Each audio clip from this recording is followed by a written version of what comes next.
కానీ జంతువులు స్వార్థం తక్కువ, వేట తింటే పోతే అంతవరకే. ఆహార నిద్ర మెజినెస్ అని, ఆహారం నిద్ర మెజినెస్ అంటే మన వంశాన్ని పెంచుకోవటం. అవి 2 గుడ్లు పెడతాయి, ఆ గుడ్డు కాపలా ఉంటుంది, తల్లి వస్తుంది గ్యారంటీ లేదుగా. అలాగే తండ్రి వెళ్తాడా గ్యారంటీ లేదుగా. అప్పుడు ఆ గుడ్డు ఇంకోటి తినేయచ్చు తల్లిదండ్రులు ఉండగా, అంటే పక్షులు ఉండగా పట్టు గుడ్లు పాము తింటాయి, ఓ టైంలో రక్షించదు తెలియదు. అంటే జీవంగా ఒక ఆకారంగా ఏర్పడటానికి ఎంత కష్టపడాలి. ఒక చీమ నిర్మాణాన్ని సృష్టించగలవా? ఎందుకు నీ దేహాన్ని నువ్వు సృష్టించాను, నా దేహం ఈ టైంలో ఈ కాలంలో ఈ సందర్భంలో సృష్టించాలని చెప్తారా? కనీసం ఇప్పుడు గర్భవతి తర్వాత పుట్టకోసేస్తున్నాను, ముహూర్తం లేదు వాళ్ళు తగ్గట్టుగా, దాన్ని ఎలా క్యాటరీ చేస్తారు? జ్యోతిష్కం ఉందా లేదని ఎత్తట్లా, అది ఒక వృత్తి. నమ్మకాలను బట్టి జరిగేవాళ్ళు చెప్తే జరగనవాళ్ళు లేనివాడు మానేసేయండి. కానీ ప్రతివాడు జీవించడానికి 64 కళ్ళ పైన ఉన్నాయి. 64 ప్రతి కళ్ళలో కూడా నైపుణ్యం ఉంది. భాష రాయటం చూడండి, కవితా ధోరణి, వచనం, పద్యం, సంస్కృత భాష, రకరకాల భాష, ఆ ఉన్న కొద్ది ఏమిటి ఇవన్నీ వాళ్ళకి అవసరం. మానవులు గుంపులుగా ఉన్నారు, అడవుల్లో ఉన్న వాళ్ళు కూడా గుంపులుగా ఉన్న వాళ్ళ భాషలు వేరుగా ఉంటాయి, పద్ధతులు వేరుగా ఉంటాయి, ధర్మాలు గుంపుని బట్టి మారిపోతాయి. కాబట్టి ధర్మాలు ఇది కరెక్ట్ కాదని చెప్పడానికి ఎవరి వల్ల ఒక వ్యక్తి వల్ల అవ్వదు.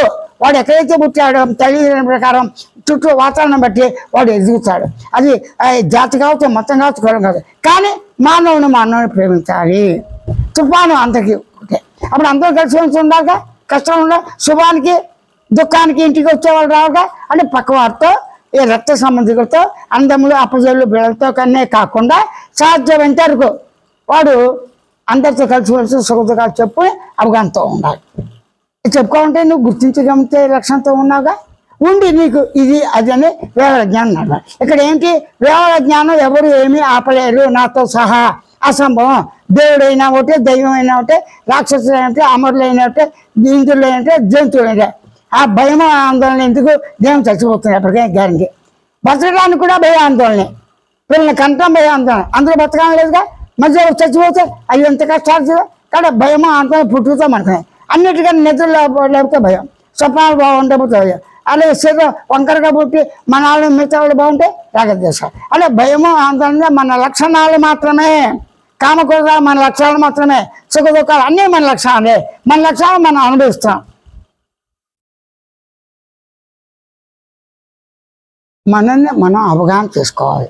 అవగాహన అంటే తనకు తానే స్వయం అంటే నేను స్వయంగా ఉన్నాను, నేను స్వయంగా ఉనికితో ఉన్నాను, నేను స్వయంగా ఎరుకతో అనుభూతిగా ఉన్నాను, నేను స్వయంగా ఆనందంతో ఉన్నాను.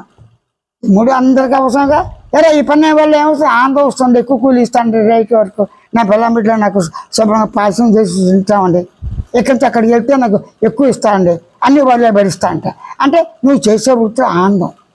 నువ్వు చేసే వృత్తి సుఖదుఖాలు ఉండొచ్చు, ఎక్కువ ఉండొచ్చు, తక్కువ ఉండొచ్చు. కానీ స్వల్ప ఆనందం గురించి ఎక్కువ ఆనందం ఉంటాడు. ఇది పెళ్లి గురించి ఫీజు కట్టాలి, డే అండ్ నైట్ చేస్తాడు.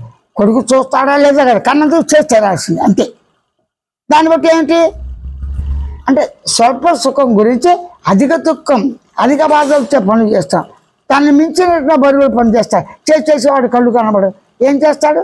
అడుగు తిన్నైనా తీసుకొచ్చి పిల్లల్ని పెంచుతాడు. ఆఖరి కొంతమంది వేషవృత్తిలోనే బతుకుతారు. ఆ వేష కూడా ఏంటి?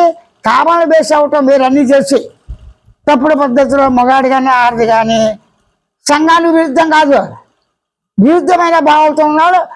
పరస్పర అంగీకారంతో ఉన్న ఏకపత్నియే బెస్ట్. పూర్వంలాగా 100 మంది కంటారా? ప్రభుత్వం ఊరుకుంటుందా? దేశకాలం మొత్తం మారిపోతుంది.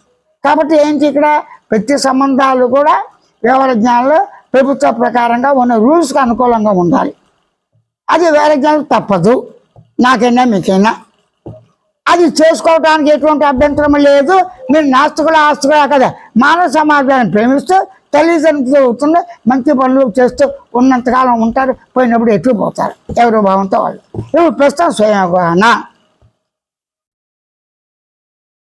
అవగాహన గమనించుట దేన్ని? దేహాన్ని. గుర్తించింది దేన్ని? దేహాన్ని. తెలుసుకుని దేన్ని? దేహాన్ని. ఎరుక గుర్తించి ఎరుక అనేది 2-3 అక్షరాలు. ఎరుక అనేది సాలిడ్ పదార్థం, అంటే ఒక నామంలోని. విమానం ఉన్నది అన్నారు. సరే విమానం అందరూ చూడగా, అరే నీ తలకాయ ఎక్కడ అంటే ఏం చెప్తాడు పిల్లవాడు? అంటాడు. ఇంకో తెలుగువాడు ఇలా అంటాడు. ముక్కేదురు అంటే ఇలా అంటాడు, ముక్కేదురు ఇలా పెడతాడా? కాలుతో వాడు బాగా పెడతాడు. ముక్కేదురు అంటే కాలు తీసి ఇక్కడ పెట్టాట, అది అనవసరమేనాగా. అలాగే నేనే దేహాన్ని అన్న అనుభవం ఉందిగా, నాదే అనే అనుభవం ఉందిగా, ముక్కు కళ్ళు అనే అనుభవం ఉందిగా. అట్లాగే గమనించే లక్ష్యం, గమనించిన దాన్ని గుర్తించే లక్ష్యం, గుర్తించాలని తెలుసుకునే లక్ష్యం. ఈ 3 లక్షణాలు నేను స్వయంగా సహజంగా ఉన్నది. దీన్ని అవగాహన నిర్గుణ చైతన్య ప్రతిపాదిస్తున్నాడు.